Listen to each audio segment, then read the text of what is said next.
If you look at this clip, you might be tempted to say that these two are just spamming fireballs. While the nerd in me wants to argue that this is actually an intricate ballet of wit and dexterity, I think spam is a pretty good analogy. Spam is a canned meat that fed US soldiers during World War II because fresh meat was difficult and expensive to transport.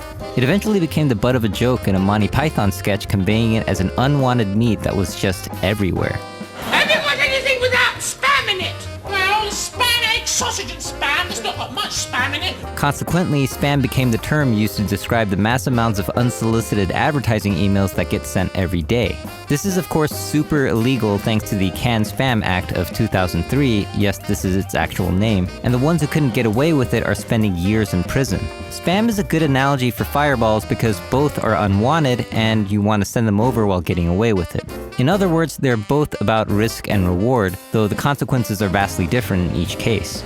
If you throw a fireball and your opponent's jump attack reaches you before you recover, you eat a combo. If they jump at you too late, they eat your fist. This game of fireball and uppercut formed the basis of Street Fighter II and has lasted for over 2.5 decades, making it one of the oldest competitive gaming concepts to still be around. でそのジャンプでとにかく何度か飛び込むっていうところを起点にする戦略っていう、まあいろいろ格闘ゲームとしての根本的なシステムの発明っていうのは多分もう一つ大きい、重要な要素だと思うんですけど。But what's so special about the Fireball game as to survive this long and now be on television? To understand this, I think it helps to know how the Fireball game is played. The two most important skills required for this are your calculations and reads, and each aspect has contributed to the genre in different ways. But before I elaborate, it's important to know why you're throwing them in the first place. Obviously they cause damage, but more importantly, they cause your opponent to dance, also known as controlling space. You can actually cause more damage to your opponent for trying to avoid your fireball than actually hitting them with it. When calculating if it's wise to throw a fireball, you have to factor things in like remaining health, meter, round, time, and any other facts your brain can process in order to assess risk and reward. But one of the most important factors in this regard is spacing.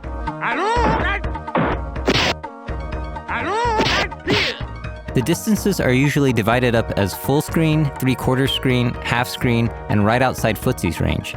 You generally don't want to throw fireballs within your opponent's normal attack range because you can get stuffed and punished.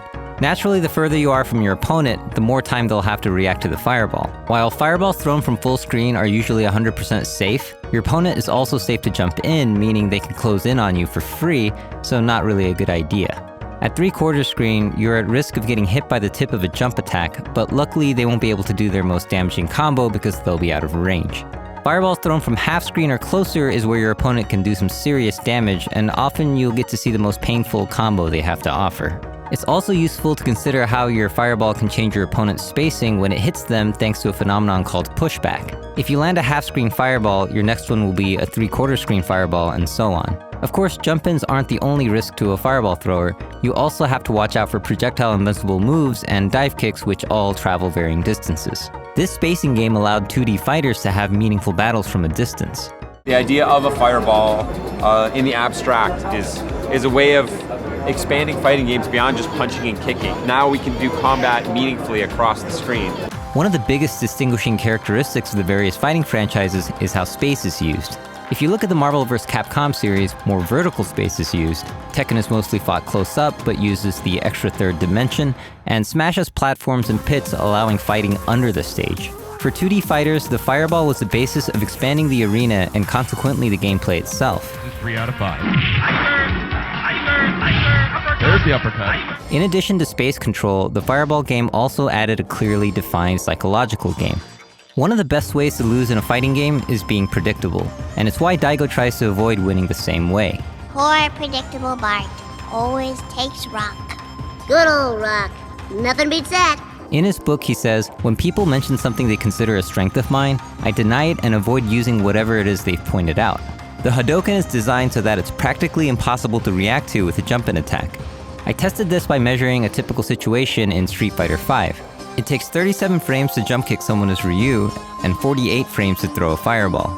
Factor in the game's input lag, which has now improved to 6.2 frames, and one more frame from your typical gaming setup, and you only have 3.8 frames or 63 milliseconds to react with a jump and attack. Considering that you don't even see the blue of the Hadouken until the 5th frame, it's pretty much impossible. If someone regularly jumps over your fireballs and hits you before you block, it's because you're being too predictable and not because your opponent has godlike reactions. So how do you make your fireballs less predictable? For starters, you can fake out your opponent. One way is to whiff a normal attack. When your opponent is looking for a fireball, a sudden change in your animation can throw them off and make them jump, or make them throw a bad fireball of their own. Infiltrator so mobile. Oh, the reactions! That fake Sonic Boom made him throw a fireball, and he was ready to punish with a critical art. Faking out your opponent like this is so crucial that games like Street Fighter Alpha 2 and HD Remix actually added separate fake fireball commands where your character would do a quick version of the animation with nothing coming out of their hands. However, the problem in the arcade version of Alpha 2 was that you'd have to press the start button to fake a fireball, which was all the way over here.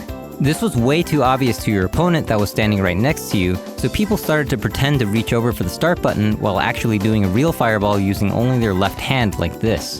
This is some serious metagame trickery, but it shows how important it is to mask your intentions.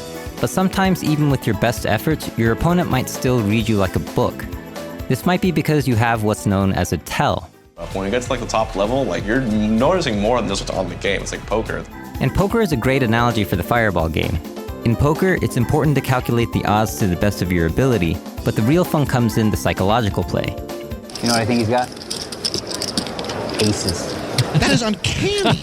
I think he's got 2 aces. What do you do if you're McLean? Noticing tells, faking tells, bluffing, and exploiting human tendencies are also reasons why Street Fighter players still get excited about Hadoukens and Sonic Booms. Guile Ryu is like the greatest matchup. I agree. We've always said this, right? This fight is like in every game. Fighter. It's Street Fighter. One of the hallmark mental strategies with fireballs is to frustrate your opponent, leading them to gradually make worse and worse decisions until they die. Losing like this without even getting close to your opponent is a terrible feeling, and it's why fireballs are known to be a casual killer. I think the combination of its simplistic concept and its ability to frustrate is the beauty of it, but I can see why people would call it spam. Even with all the advancements and mechanics 2D fighters have seen in the past 23 years, the basic fireball game of Super Street Fighter 2 Turbo is still played at tournaments, and people are still finding new things about the game. What? Wait, what? Wait, did we just discover something new? After 20 years, have we just found out a new trick? What the heck? Let me know in the comments what your favorite projectile characters are, or if you hate them all. This was Gerald from Corey Gaming. Thanks for watching, and thanks to Laugh for sharing his wisdom on the subject. Subscribe for more, and check out the new store for t-shirts and other cool stuff. See ya.